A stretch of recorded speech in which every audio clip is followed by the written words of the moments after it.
Saudara, wacana kenaikan premi BPJS Kesehatan mengemuka. Menteri Kesehatan Budi Gunadi Sadikin pun mengungkap alasan dibalik rencana kenaikan iuran BPJS Kesehatan. Selain defisit puluhan triliun, kenaikan iuran diperlukan untuk perluasan layanan.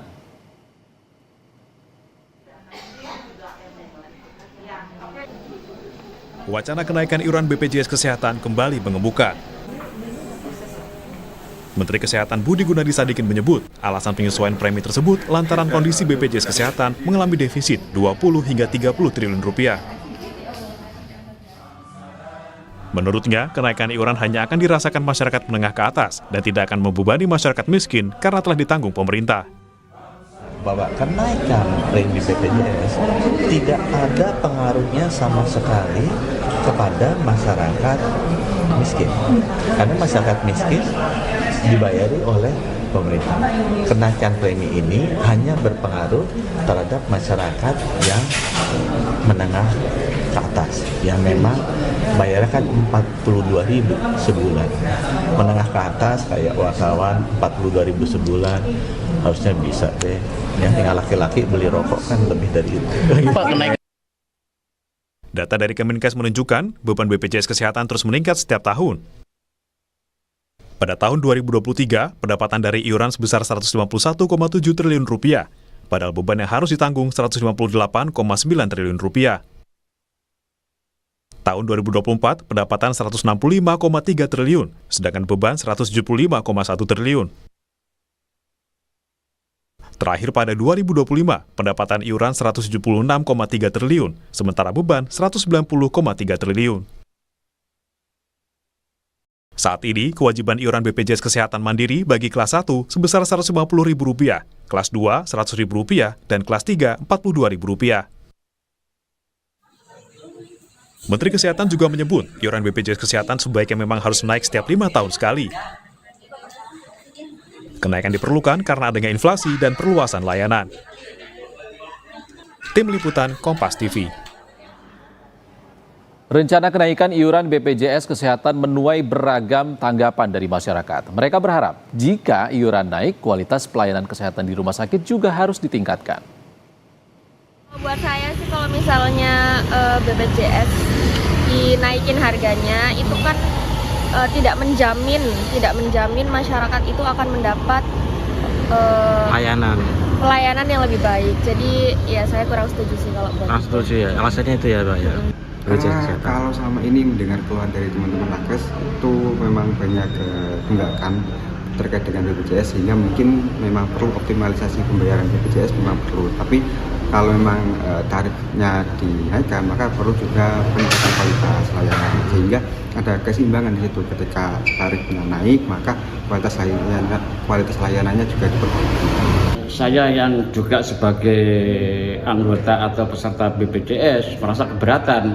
Saya pun juga bertahun-tahun ya kan, setiap bulan selalu aktif membayar BPJS sebagai tanggung jawab warga. Itu kalau betul-betul pemerintah menaikkan BPJS ya mohon dipikir ulang.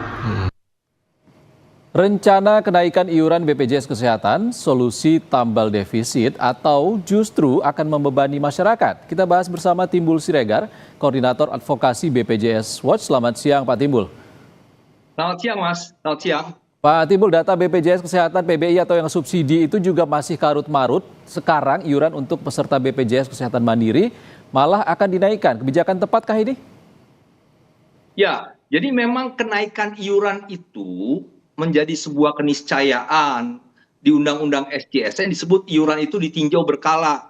Di Perpres 82 2018 disebutkan paling lama 2 tahun.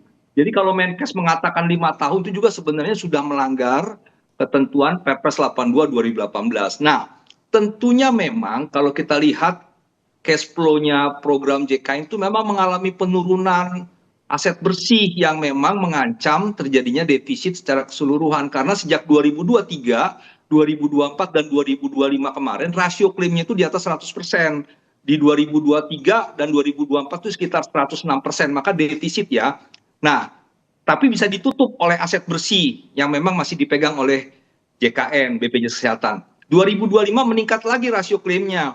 Nah, ini yang akhirnya di 2026 ini aset bersih itu sudah semakin berkurang dan potensi terjadinya defisit di 2026 ini semakin terbuka karena memang sejak 2023 itu Permenkes 3 2023 itu menaikkan tarif inasi bijis dan kapitasi. Jadi biaya manfaatnya naik.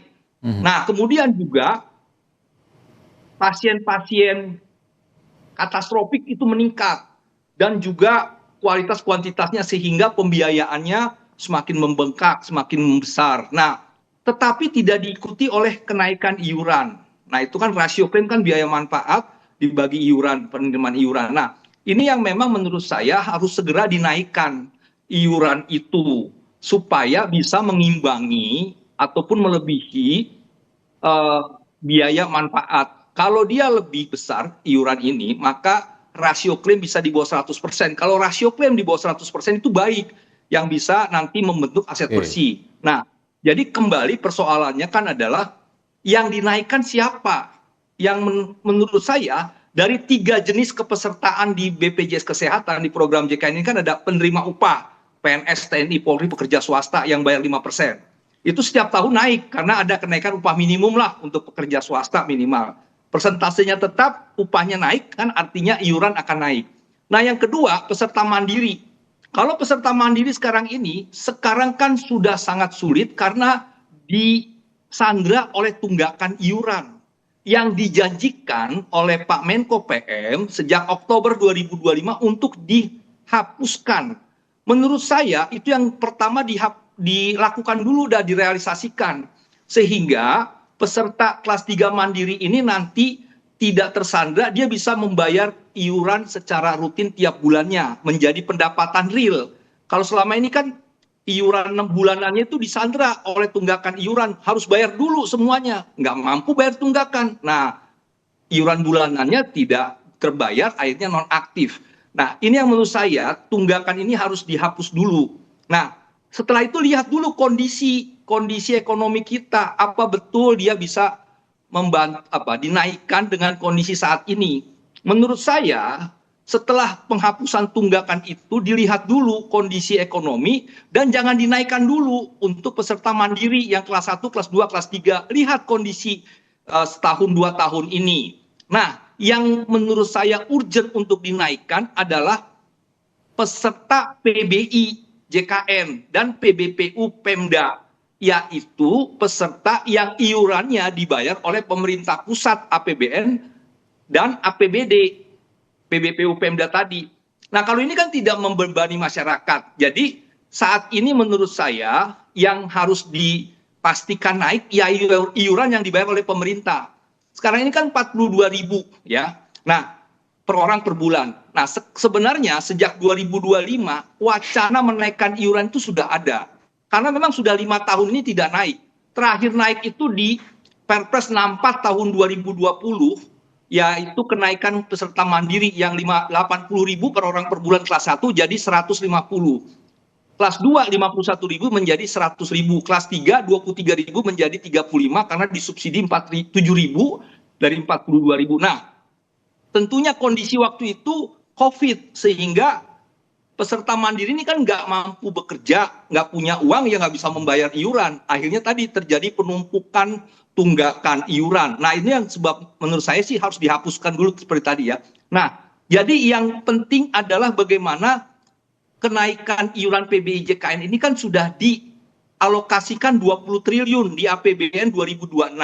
Waktu itu skenarionya 2025, PBI JKN ini yang naik dari 42.000 menjadi 57.000. Jadi kalau 42.000 itu kan alokasi setiap tahun sekitar 48,7 triliun.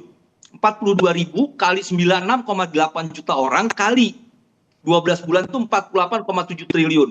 Nah, kalau ditambahin 20 triliun, maka dia akan naik menjadi 57 ribuan. 57.250 per orang per bulan. Nah, ini yang tidak dijalankan, malah dicadangkan 20 triliun itu, sehingga iuran sekarang masih 42.000. Nah, artinya 20 triliun itu belum menjadi pendapatan real si BPJS Kesehatan. Ini yang akhirnya menyebabkan ada potensi defisit. Nah, Membetul kalau memang defisit 20 triliun itu akan turun. Tetapi kan kalau menunggu defisit dulu ya susah, karena kalau defisit itu pembayaran ke rumah sakit Ya. akan Kalau terkendala. defisit terus BPJS Kesehatan yang perlu diperbaiki tata kelolanya apa, Pak? Ya, pertama memang kan kalau mengenai pembiayaan itu kan kendali mutu, kendali biaya. Nah, biaya ini memang harus dikendalikan dalam rangka misalnya tidak terjadi fraud atau memang terkait dengan bagaimana mengupayakan rujukan itu tidak berjenjang. Sekarang sudah ada Permenkes 16, tapi faktanya masih berjenjang, yang di rumah sakit tipe C keluar biaya, masuk ke rumah sakit tipe B keluar biaya, tipe A keluar lagi. Nah, sekaligus aja ke tipe A gitu, tanpa lagi biaya BC. Nah, ini yang menjadi bagian dari kendali biaya. Kemudian juga menurut saya pemerintah harusnya tidak hanya melulu ngomongin soal iuran, harus ada upaya kenaikan pendapatan itu dari cukai. Misalnya cukai rokok yang disebut dengan pajak rokok itu harus direalisasikan. Kemudian garam gula lemak, produk-produk yang memberikan potensi penyakit akibat garam gula lemak itu ditarik cukai. Cukainya dimasukkan sebagai pendapatannya BPJS Kesehatan. Seperti Jadi kita nggak bicara minuman pemanis ya, Pak, ya? terus. Ya. Ya. Baik. Nah, itu yang menurut saya bisa sistemik, tidak lagi nanti diskusinya kenaikan iuran yang masyarakatnya juga belum tentu mampu untuk membayar gitu. Jadi Oke. kalau menurut saya disegerakan saja kenaikan iuran, tapi untuk PBI-nya, JKN dan PBPU daerah yang Oke. dibayar oleh pemerintah pusat atau daerah. Yang tidak Sementara ditanggung oleh masyarakat tadi ya, Pak Ed?